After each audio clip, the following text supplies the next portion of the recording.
yang melakukan li'an adalah Hilal ibn Umayyah. Hilal bin Umayyah ini termasuk dari salah satu dari 3 sahabat yang tidak ikut perang Tabuk ya. Salah satunya Hilal bin Umayyah. Itu Hilal melihat istri. Para ulama mengatakan kisah Hilal bin Umayyah kayaknya lebih dulu daripada kisah Uwaimir. Tapi yang jelas ada 2 kejadian di masa Rasul sallallahu alaihi wasallam. Apa hikmah dari disyariatkannya li'an ini jemaah? Maka hikmahnya menjaga nasab. Loh, jangan sampai ini bukan anak-anak. Kok nasabnya sama anak? Tapi memang di dalam agama kita, apakah tes DNA berlaku? Anak kok ragu ya, anak ini anaknya anak gitu. Loh, kenapa kata dia? Ya itu, anak ini ya nggak putih, istri anak juga nggak putih, ini anaknya putih banget gitu. Pernah di masa Nabi SAW seorang sahabat datang kepada Rasul SAW mengatakan, ya Rasulullah, inna mra'ati waladat gulaman aswad. Wahai Rasulullah, istriku ini melahirkan anak hitam ya Rasulullah. Padahal dia putih, istrinya putih. Gimana kira jamaah? Apa tes DNA aja? Nabi SAW mengatakan kepada sahabat ini, halaka min ibil, engkau punya onta enggak? Ada ya Rasulullah, kata dia. Apa warnanya? Ada yang putih, ada yang merah, kata dia. Seperti itu. Ada yang hitam kebiru-biruan gitu, aurat. Loh, kok bisa itu warnanya kayak gitu? Anaknya itu. Padahal bapak emaknya putih sama merah gitu kan. La'allahu naza'athu irqun ya Rasul. Mungkin ada di mbah-mbahnya yang warnanya itu ya Rasulullah. Oh, mungkin anakmu sama. Boleh jadi di mbah-mbahmu itu ada yang warnanya kayak gitu. Oh iya, boleh jadi ya Rasulullah. Awalnya dia ragu gitu, melihat kok kayak gini gitu kan, seperti itu cuma. Maka sampai hari ini fatwa para ulama Al-Majma' Al-Fiqhi ya, mengatakan tes DNA tidak bisa dijadikan alat untuk menafikan nasab. Karena boleh jadi alatnya lagi tidak akurat. Boleh jadi. Kemungkinan terjadi kesalahan mungkin atau tidak? Mungkin jamaah. Yang tidak mungkin terjadi kesalahan, li'an. Kalau engkau mau menafikan anakmu, li'an. Tidak pakai tes DNA. Maka kita lihat Nabi SAW tidak mempermasalahkan anaknya nanti seperti apa. Yang penting sudah terjadi li'an, maka berlakulah konsekuensi dari li'an tersebut. Bagaimana jamaah kalau ternyata anaknya seperti Uwaimir, tapi dia sudah menafikan, dia sudah, karena terjadi di tes DNA sekarang ini banyak ya di Amerika. Ada tes DNA yang dilakukan untuk menafikan anak. Anaknya sudah pada gede-gede. Kemudian dia nggak percaya. Lalu dia melakukan tes DNA dan terbukti ternyata bukan dia, bapaknya. Dalam agama kita enggak. Itu membantu mungkin, tapi untuk menafikan tidak. Tes DNA itu berguna ketika anak itu nggak ketahuan orang tuanya di rumah sakit umpamanya. Ribut. Ini anak saya ini. Bukan itu anaknya ibu. Loh kok hitam? Anak saya. Enggak, yang ini yang putih kata dia. Loh, ketika terjadi keributan ini boleh tes DNA. Untuk menunjukkan ini anaknya siapa gitu loh. Bukan untuk menafikan nasab. Tetap ada gunanya tes DNA itu. Gunanya ketika terjadi kebakaran ya, nggak ketahuan ini anaknya siapa, ini siapa, ada gunanya tetap jamaah. Tapi kalau untuk menafikan nasab, syariatnya adalah li'an. Jadi hikmahnya untuk menjaga nasab, Kemudian yang kedua, supaya sang suami tidak didera karena tuduhan dia. Karena kalau enggak dia akan dipecut karena dia nggak punya saksi gitu. Dan wajar suami nggak punya saksi itu karena tahu-tahu dia datang ke rumah, loh, kok ada sandalnya orang ini. Kemudian dia lihat, na'udzubillah, istrinya bersama laki-laki lain. Maka tolong para istri, ketika Allah menyebutkan wanita-wanita yang menjaga, orang wanita-wanita yang soleha itu, apa kata Allah? Fasalihatu qanitatun hafizatun lil ghaibi bima hafizallah. Perempuan yang soleh itu yang taat dan menjaga kehormatan dirinya dengan penjagaan Allah ketika nggak ada suaminya. Karena kadangkala sang istri ini ya merasa ya dia butuh, boleh jadi suaminya ini tidak memuaskan dia, maka tidak ada alasan sang istri berzina, dia boleh gugat cerai gitu loh. Jangan kemudian engkau berzina karena istrimu sakit, karena suamimu sakit, silakan engkau gugat cerai, nggak ada alasan. Laki-laki tidak ada alasan berzina, perempuan juga tidak ada alasan berzina. Maka tundukkan pandangan juga. Karena terkadang ada laki-laki yang na'udzubillah yang menggodain perempuan. Sampai ada cerita di Arab sana. Seorang perempuan ini kadangkala perempuan ini merasa dizolimi sama suaminya. Dia kesepian di rumahnya ya.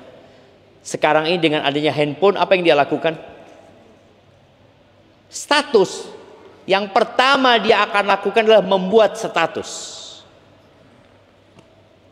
Status itu akan dibaca oleh siapa? Oleh orang banyak gitu. Maka akhirnya muncul simpati dari kawan-kawan lama. Engkau punya masalah gitu ya. Akhirnya nanti ketemu, diajak keluar, na'udzubillah berzina. Dan setan itu akan menggambarkan yang buruk jadi indah.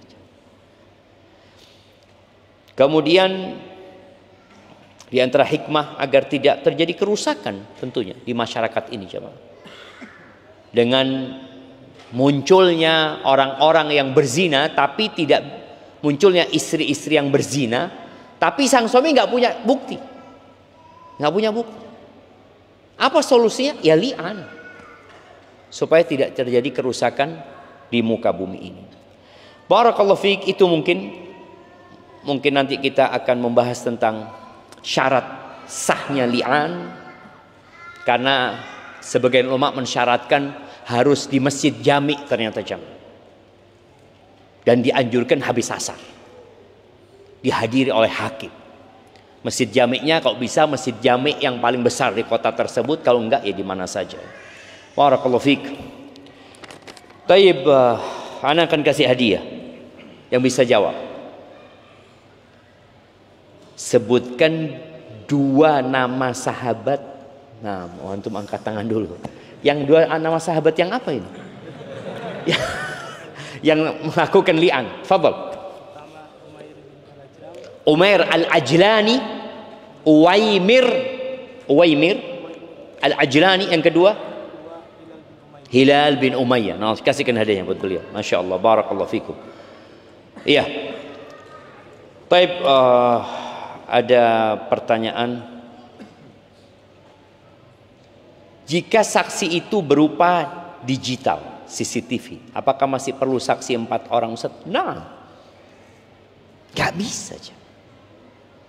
CCTV itu memperkuat, iya, membantu, tapi menjadi saksi menggantikan 4 itu enggak.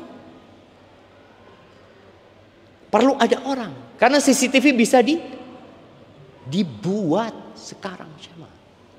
Video itu bisa dibuat, apalagi ada AI. Dibuat sama persis. Bahkan lebih bagus daripada aslinya gitu loh. Kok foto anak hitam di situ ya? Nah, bisa dibuat seperti itu. Makanya nggak bisa dijadikan. Jadi alat bukti pembantu boleh. Tapi selalu harus ada saksi. Soalnya kalau tidak terjadi kerusakan. 4 saksi itu tadi disebutkan sulit orang untuk membuat kesepakatan. Pernah di masa Umar bin Khattab radhiyallahu taala ada 4 orang yang menuduh salah satu sahabat berzina. Akhirnya dipanggil. Satu saya melihat bagaimana barangnya itu masuk ke barangnya dia. Yang kedua, iya saya juga sama melihat. Yang ketiga sama, iya saya melihat. Yang keempat, saya cuma melihat dia di atasnya itu. Tapi barang itu masuk saya nggak ngelihat. Akhirnya 4 orang itu, yang 3 orang itu dipecut semua. Dipecut semua. Karena harus 4. Dan hampir tidak ada sepanjang sejarah, wallahu a'lam, sependek yang Anda ketahui, semua tuduhan-tuduhan zina yang kemudian ditegakkan hukum rajam atau jilid itu rata-rata adalah pengakuan. Mengaku. Dia datang seperti kisah Ma'iz. Dia datang mengaku seperti kisah perempuan Al-Juhayniyah. Nah, yang dia datang kepada Nabi SAW mengatakan ini hubla minaz zina, aku hamil dari hasil zina. Dan bayangin ya, Nabi SAW tidak bertanya engkau berzina dengan siapa, nggak dicari. Karena yang mengaku hanya dia. Kalau perempuan mengatakan saya berzina dengan fulan, tapi fulan enggak, saya enggak berzina, mana saksinya? Perempuannya harus mendatangkan saksi juga, dan dia nggak punya saksi karena dia hanya berduaan ketika berzina. Maka Nabi tidak bertanya alaihi salatu wasallam dengan siapa berzina. Dan ini pentingnya orang itu berilmu. Betapa banyak pemberitaan di media yang hanya menyebarkan kekejian di masyarakat. Ketika seorang berzina umpamanya, menyebabkan hamil seseorang itu, lalu dia ditangkap atau dia memperkosa, itu pemberitaannya diuraikan dengan detail. Bagaimana engkau melakukannya? Ya saya ini, saya ini. Kemudian ya saya buka ini, saya buka ini. Dan itu diberitakan. Orang yang membaca berita itu kadangkala pikirannya jadi negatif. Oh gitu ya.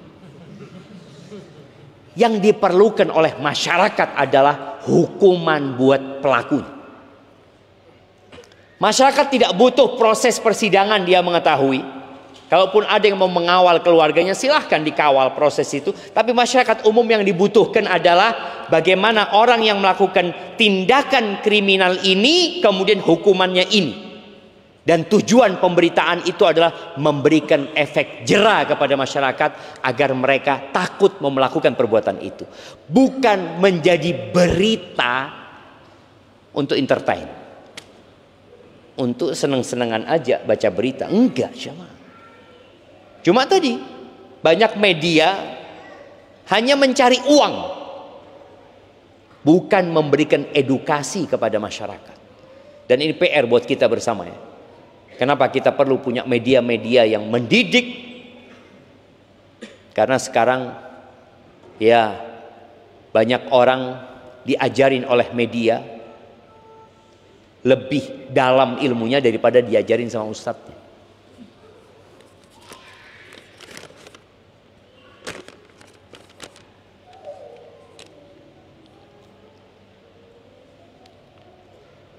Izin bertanya Ustadz, kapan titik seorang suami agar bijak dalam menceraikan istrinya?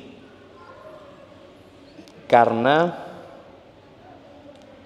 sangat marak kasus perceraian yang terlihat romantis, aslinya malah cerai gitu. Yang terlihat romantis malah cerai. Jadi memang kamera ini sering bohong jemaah. Kenapa tadi kamera nggak bisa jadi bukti? Kamera itu selalu mengambil dari angle yang paling indah.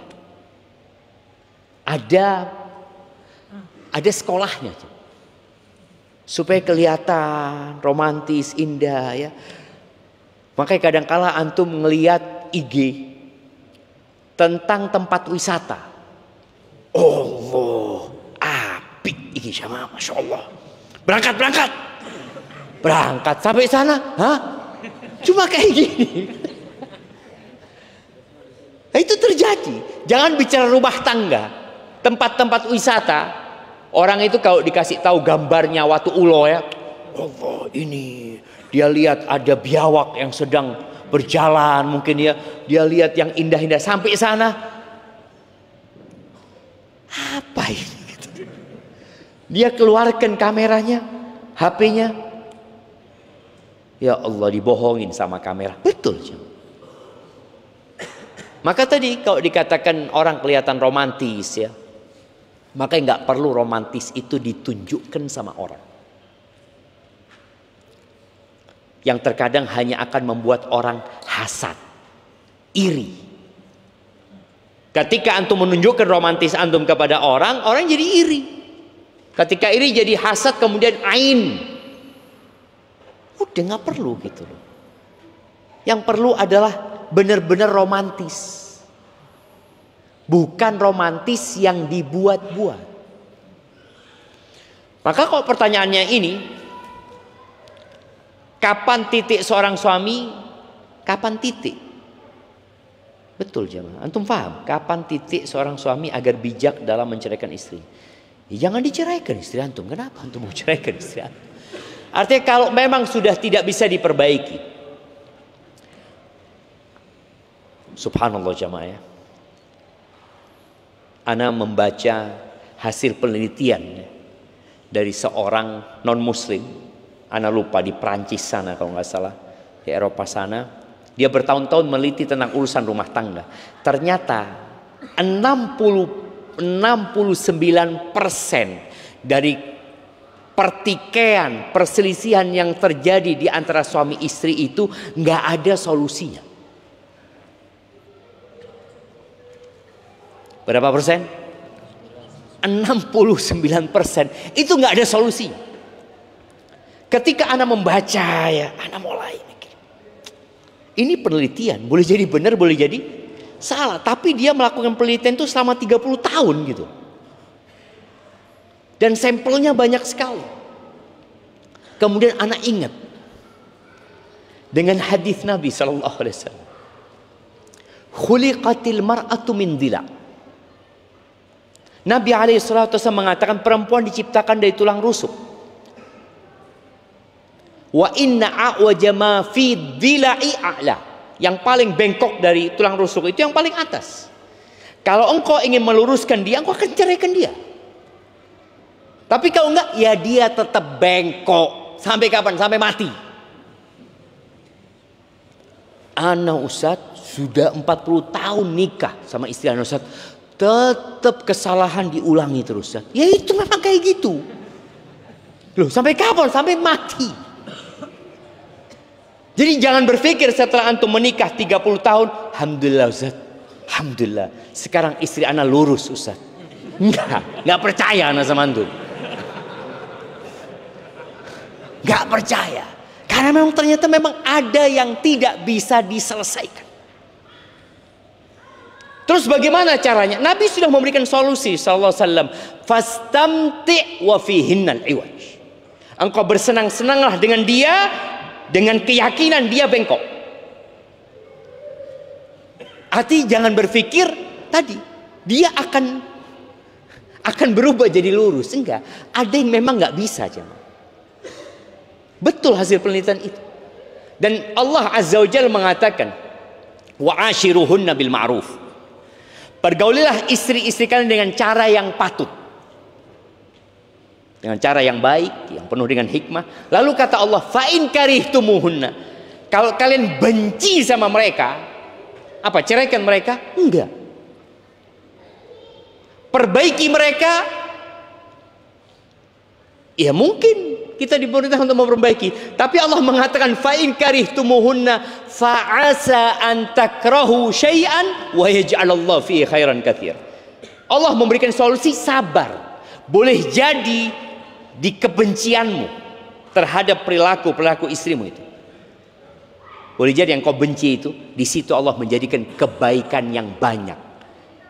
Berarti antum harus bersahabat dengan yang tidak antum sukai dari istri antum. Berarti sampai kapan? Nggak ada solusinya. Nggak ada.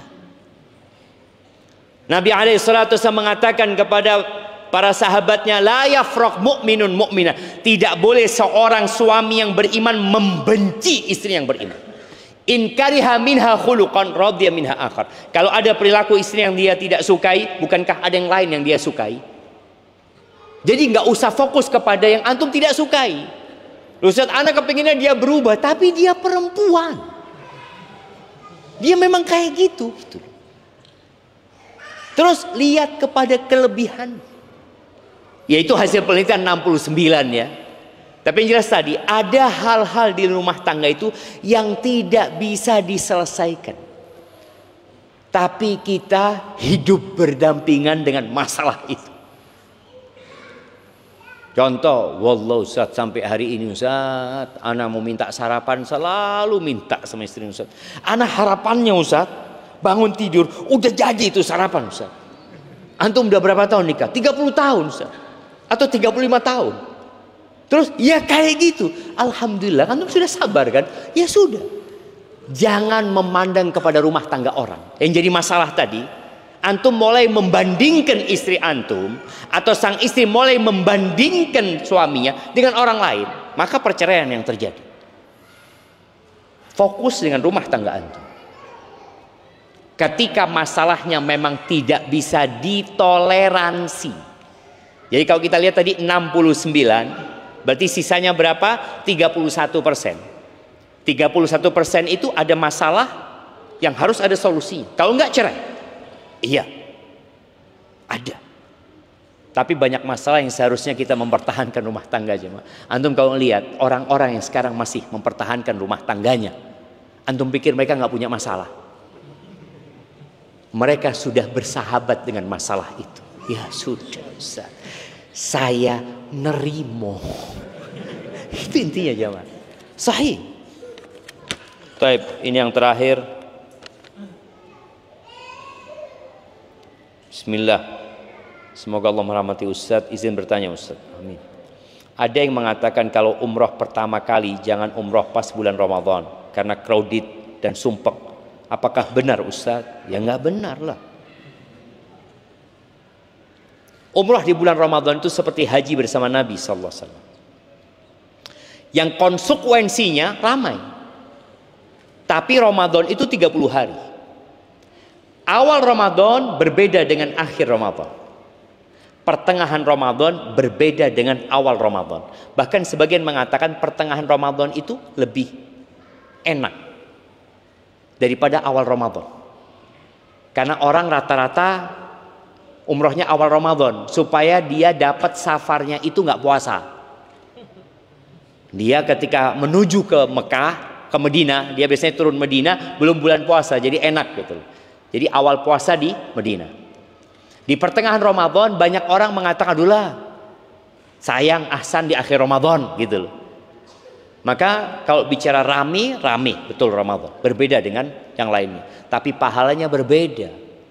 Makanya tadi sudah disebutkan pahala itu sesuai dengan kelelahan dan keletihan yang didapat. Dan yang kedua, apakah benar jika kita umroh kita akan diuji bertengkar dengan istri? Dan apakah kita diuji berdasarkan prasangka kita kepada Allah? Kepada Allah. Ya, ahibati fillah. Kalau ribut sama istri itu, ada orang-orang yang memang benih keributan itu sudah ada di Indonesia. Ketika perjalanan itu menyingkap kepribadian seseorang. Makanya kalau kamu ingin tahu orang itu perjalanan karena dia capek, karena dia lelah, akhirnya kelihatan karakter aslinya orang itu. Suami istri boleh jadi tadi karena capek, karena lelah, akhirnya ribut. Boleh jadi. Makanya ada orang pulang umroh cerai. Anda mendapatkan yang seperti itu.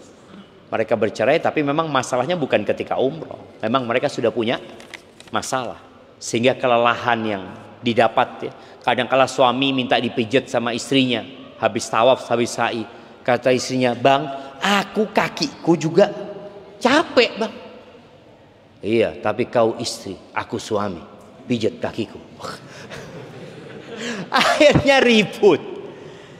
Maka tadi karena sama-sama capek, sama-sama lelah. Kemudian kalau bicara Allah itu tergantung prasangka hambanya. Nah, maka hendaklah antum berprasangka baik sama Allah Azza wa Jalla. Selalu berprasangka baik. Ketika dapat musibah, berprasangka baik. Insya Allah ini akan mengangkat derajatku, menghapuskan dosa-dosaku. Yakin Allah itu lebih baik daripada orang tua kita kepada kita. Barakallahu fiik, itu yang dapat Anda sampaikan. Aqulu qawli hadza wa astaghfirullah li wa lakum wa lisairil mu'minin wal mu'minat fastaghfiruh innahu huwal ghafurur rahim. Wassalamualaikum warahmatullahi wabarakatuh.